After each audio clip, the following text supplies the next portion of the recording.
Sam Spade Detective Agency. Me. Oh, Sam, it's you. On the filter and in the flesh. Any messages, phone calls, letters, telegrams? Just the usual. A bill from the landlord and a notice from the telephone company. Well, dispose of them as usual. You sound awfully chipper. Have you been on a case, Sam? Did you make some money? Yes, I've been on a case. No, I did not make any money. Oh, your client got murdered before he could pay you? Wrong again. My client was a woman. She did not get murdered, and she could pay me. Huh? And she did. But you just said she didn't. True, Effie, true. Things are not what they seem. Well, I'm a little confused. You just said that... And I meant every word of it. Stop registering bewilderment. All is paradox. So, sharpen your pencils, straighten your seams, get out your notebook, and prepare to be confounded by the contradictions I shall contradictate to you during my report on the honest thief caper.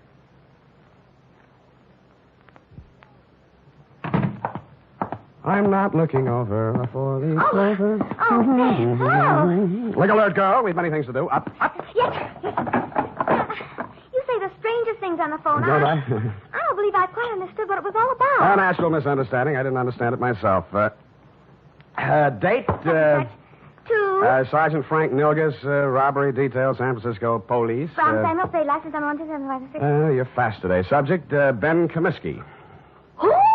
Ben Comiskey. Comiski. Sam! I went to Albert High School with a boy named Ben Comiskey. Is he the same one? Very likely, yes. Oh, Sam, tell me, did he turn out bad? Is he good? Did he get married? Down, Effie. Sam, I knew There. this boy. I want to know. This is one mystery you're not going to solve by reading the last chapter first. Dear Frank, it was one of those days. The sky was black and it looked like rain, but when I put on my trench coat, the sun came out.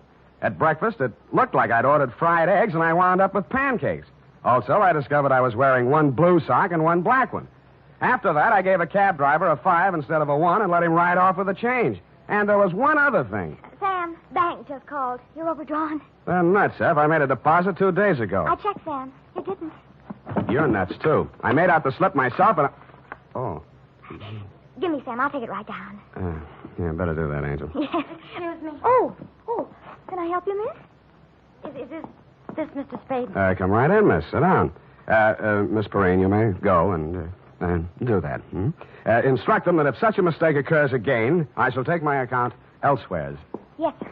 Now, please sit down, Miss... My name's Louise Miller, Mr. Spade. I want to hire you.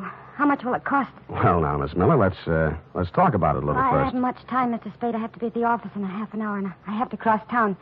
You see, Well, Mama thinks I should forget all about him, but I can't, and Well, here, I've got $95. Will you please do something? Just something. Come on now, come on. I'm sorry. That's all right. Now, who is he? What's he done? And why does Mama want you to forget him? Ben Comiskey. We were going to be married pretty soon. We even picked out our furniture. No. It's all right now. Go on. What's he done? They say he held up a store 2 nights ago. They picked him up on the street today. He's in jail. Mm-hmm. Well, if he's innocent, I'm sure they'll find that out. He won't even see me, Mr. Spade. He won't see anyone. Ben's good and kind and sweet, and I love him, and I want to marry him, and I want you to find out why, what it's all about. Look, Miss Miller, I think you should be in the office of a good lawyer. I'm sure He doesn't want a lawyer. He won't even see the public defender. He doesn't want anything. Oh, please, Mr. Spade. I just want to die if Ben went to prison. I just want to die.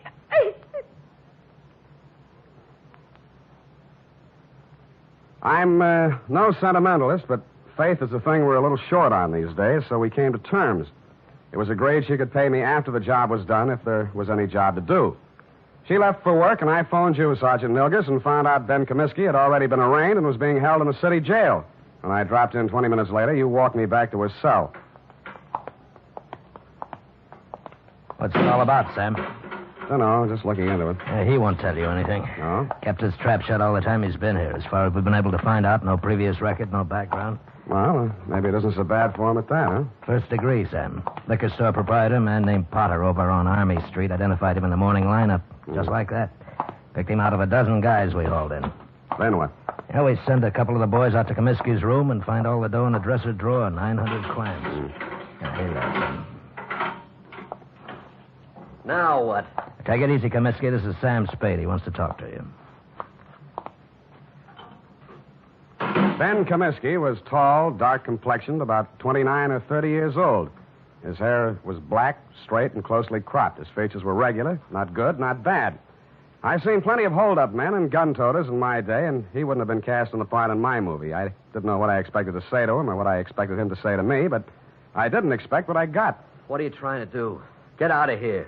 He just got here, Ben. Well, you can just leave. Hasn't a citizen got any rights, even in jail? Well, they start to lose them when they use a gun to make a living. I don't want any lectures. I haven't got any to hand out. I'm a private detective. A friend of yours hired me. She thinks you're a pretty nice guy. Louise, huh?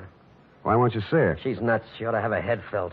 What's she worrying about anyway? I'd say she was worrying mostly about you. And I'd say it's the sick kind of worry that gets into a girl when she loves somebody. She shouldn't. She's nuts. You said that. Did you rob that store? The guy who runs it says I did. I suppose I did. Why? For laughs. The complaint says you make $65 a week in an architect's office. You can eat on that. Look, Spade, go back and tell her this. I didn't want furniture at $10 a month for the next 80 months. I didn't want a car the same way. I didn't want her working and me working and getting nothing but wrinkles. Tell her I got caught and to go and find a guy who can pay the way. Is that all? That's enough. You're charged with armed robbery in the first degree. That means not less than 5 years. I know it. Shut up about it.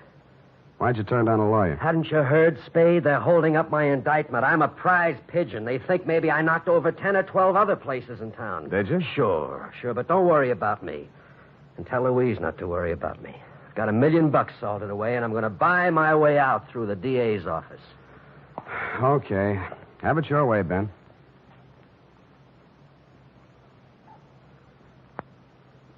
But an hour later, I found myself strolling around Ben Comiskey's old neighborhood. A man named Gabrini, who owned a grocery store, remembered him and liked him. A woman in a bakery shop told me how he'd gone into the Army as a private and been discharged a first lieutenant. A phone call to a Mr. Henderson, Allied Architects, revealed that Ben Comiskey was in line for a raise and promotion. All in all, I was getting a composite picture that didn't look quite right. I decided to try his mother's place. It was on Lombard Avenue, a street that starts on the waterfront. According to the penciled note above the doorbell, it was out of order. The slot on the mailbox read, Mrs. Anastasia Comiskey. Yes. What is it, please? You're Mrs. Comiskey? I'm busy now. I fix lunch for my son. He come back from Cincinnati. Please. Oh, Mrs. Comiskey, I'm here to talk to you about Ben. He's your son, too, isn't he? Yes. Ben is my son. Well, I'm trying to help him, Mrs. Comiskey. Why? He has no money. I have no money. A friend of his, Louise Miller, hired me. Oh, Louise, she's a foolish girl. Very foolish. Her heart should not be with Ben. I think he's a very lucky man to be loved by somebody like that. If not for her, Ben would not be in jail, in trouble. Oh, you don't want to help my son. She don't want to help him. She'll leave him alone if she want to help. Ben is bad. Not good like my son, James. James is always good. Times he's away, he sends me money. From what I hear, Ben's always been pretty good, too. Always one good son, one bad son. What's going on, Mom? Oh. Who's this? He's come to ask questions about Ben. Huh? I'm Jim Comiskey, Ben's brother. Oh, my... You run on in, Mom. I'll talk to this gentleman. All right. Get out of here. Look, I'm just trying... If you've got any questions to ask about Ben, go to the police. They can give you all the answers. And stop bothering my mother. She's been through enough in the last 2 days. If I catch you around her again, I'll break you in half. The man who slammed the door in my face had the same angry look and the same angry glare of Ben Comiskey. The angry Comiskey brothers definitely wanted nothing that looked remotely like help, it seemed to this casual observer. I went back to my office to wait for 6 o'clock. That's when I intended to call my client, report my opinions, and drop the case. But at 5:30, she called me. Mr. Spade, Yeah? this is Louise Miller. Oh, yes. I was just going to call you. I'm afraid I haven't been able to do much. It looks like... I know, Mr. Spade. I just telephoned downtown. Ben pleaded guilty at the indictment this afternoon. He's going to be sentenced tomorrow. And that, to all appearances, Sergeant Nilgis, was the crop.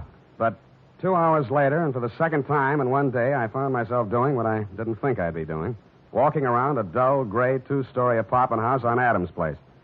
My ex-client's address, to be exact. I was wondering what a lonely, distraught girl would be thinking the night before her boyfriend was shipped away to prison. I found out. I got a whiff of it as I walked down the hall. It was coming out from under her door. I had to use my shoulder. The room was acrid and stinging with gas fumes. And Louise Miller was stretched out on the floor in a 6-foot kitchen. When I picked her up and carried her out, I wasn't sure whether she was dead or not.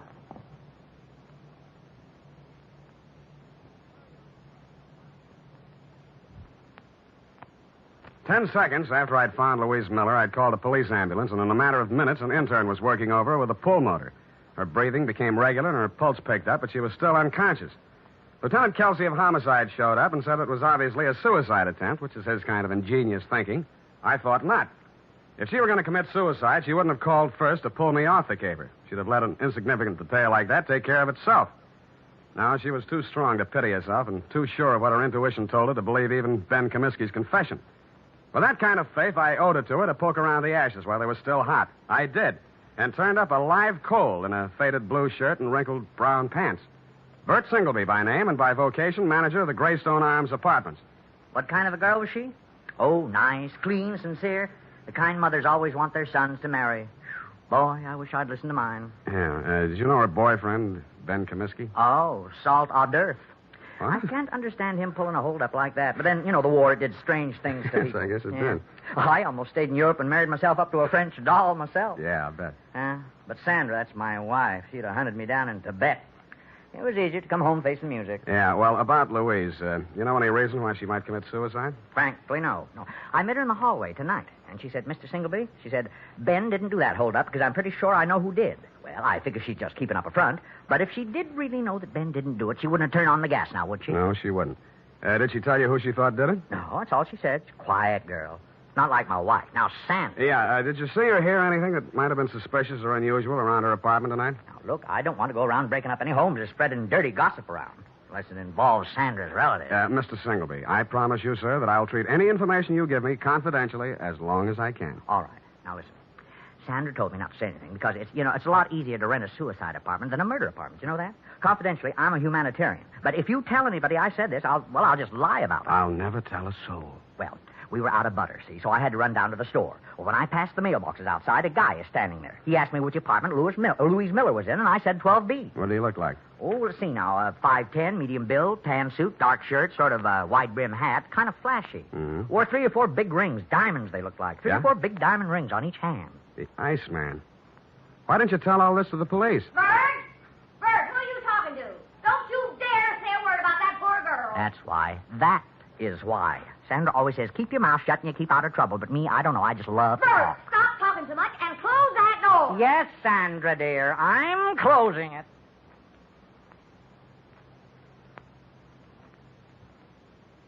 The Iceman. I'd heard about him for years, a Chicago import, but I'd never bumped into him before. He'd been headquartering at the Red Spot Cafe, the kind of a place that Skid Row winos visit when they want to slum. It was dark inside, but I strode manfully to the bar. Yeah, something? The Iceman here? What do you want him for, huh? He's a friend of mine. You're a friend of whose? What are you giving me? You got bull written all over you from the top of your stupid head to the bottom of your flat feet. He had the tan suit, the flashy rings, the dark shirt, and a wide-brimmed hat. He stared at me with eyes that were icy and insolent. He rubbed the knuckles of one hand into the palm of the other as if he just ached for a chance to bruise them, which I was sure he did. 4 guys sauntered over to lean on the piano, and as ugly as they were, I knew it wasn't a barbershop quartet. 2 more left the bar and stood behind him, and a few others got up from nearby tables and joined the group. I should have brought my team, but I hadn't. You're a friend of mine, huh? Well, if it isn't Claude Bettering, the juvenile delinquent of 1940. Is that so? Now, you're a real brain. Who are you, Brainy? Sam Spade. Oh, now, ain't that a pretty name? You got something on your mind? I just wanted to talk with you about what you did to a girl named Louise Miller tonight. Never heard of her. Sounds cute, though. Girls are a lot easier to push around, aren't they, Claude? Call me Ice. Claude? Some guys are just as easy as some dames. Where have I been all night tonight, fellas? Here, Ice. You heard that, Spade? I've been here all night. Any of you guys ever hear of a Louise Miller? No. Sorry, nobody ever heard of her, see? Well, she has a lot of friends who have. the police, the people down at Mercy Hospital, and me. And none of us are going to forget her, or what happened to her, and who did it. Got something you'd like to do right now, maybe? Yeah, but I'll pick my time. All right. Enough of this cheap chatter. I don't want to be seen talking with you too long. I got my reputation to think about. Now blow before I take one hand out of my pocket and push your stinking face back through that door. You'll need both hands, Samson. Go on, you creep. Fellas. All right.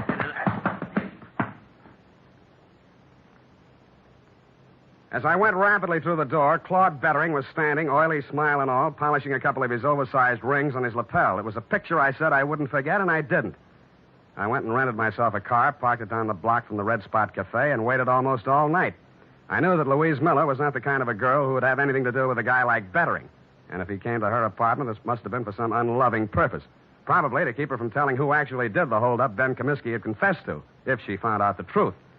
Finally, a bunch of palookas came out, Bettering included, climbed into a car and drove off, me after them. One by one, Bettering dropped his men off at their hotels and apartments until he was finally alone. He stopped at a brownstone on Hobart, and I caught him just as he opened the door of his apartment. Well, the tough guy. You're going to find out. Don't think I'm easy.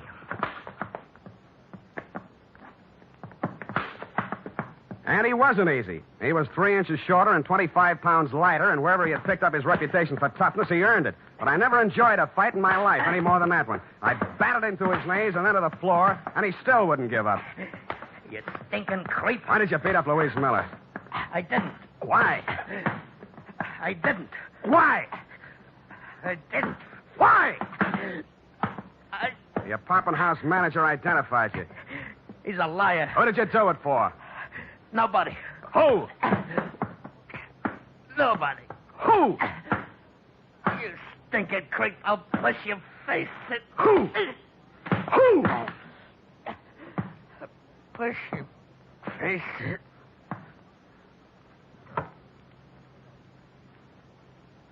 He went out. Quite a guy, the Iceman. I used his phone to call the police and tell them to pick him up for attempted murder. Then, with dawn coming up and my energy going down, I went back to the city jail, got a pass, and woke up Ben Comiskey. Why don't you stop messing around in my business, Spade? Did you ever really love that girl of yours? Get out, you sadistic jerk. Well, she's in Mercy Hospital now. You can send her a card. Write something nasty on it. So long. Spade, Yeah? what's she in the hospital about? What do you care? Tell me, please. Somebody turned on the gas in her apartment and tried to kill her. It's nothing, really. Please.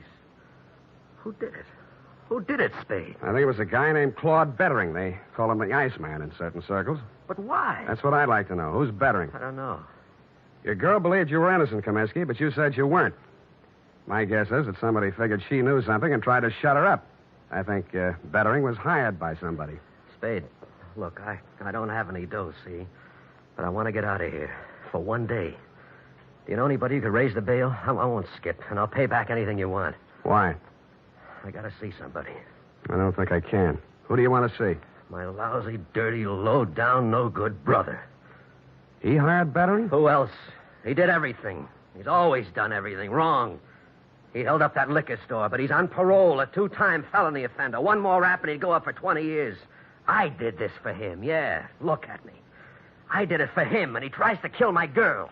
Your mother said he was a good boy, hard-working, lived in Cincinnati. Me again. I told her all that. She believed it. I started the whole stupid lie and had to go through with it. I could explain 2 years, 3 years to her, but not 20. He promised he'd go straight. He promised. I see. I even sent her money I earned and said it was from him. Oh, you never saw anybody like me before, did you? No, I haven't. Get me out. Get me out, Sam, and I'll drag him in by his back teeth. Thanks anyway, but I'll do it myself. Spade, let me do it. Let me do it, please.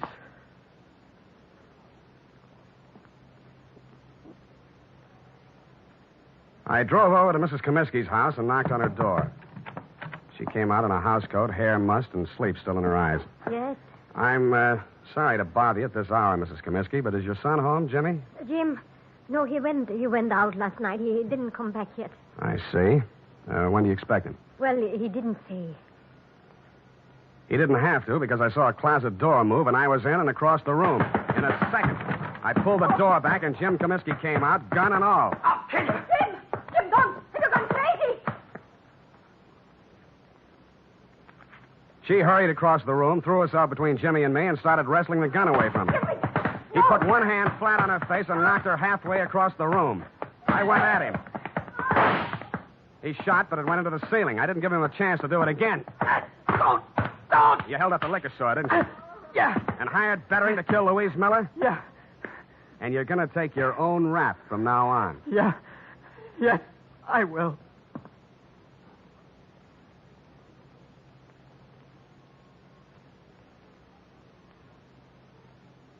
And he did. Period. End of report. Oh, Sam, that poor old lady. Yeah.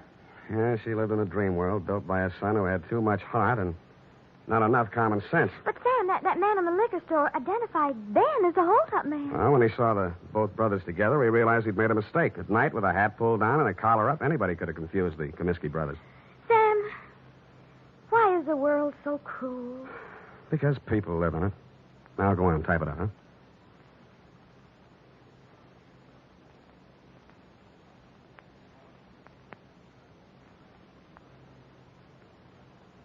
Well, here it is, Sam. And if you don't mind my saying so, it's a lesson to everybody. If you say so, Ed. Honest, Sam, I'm just infuriated. Now, don't go too far. Misplaced love, devotion, it just isn't right. Now, hand me the glass. Well, this kind of thing could be going on all over the world. The glass, If it weren't for people like you who step in and take things in hand. The glass! Oh!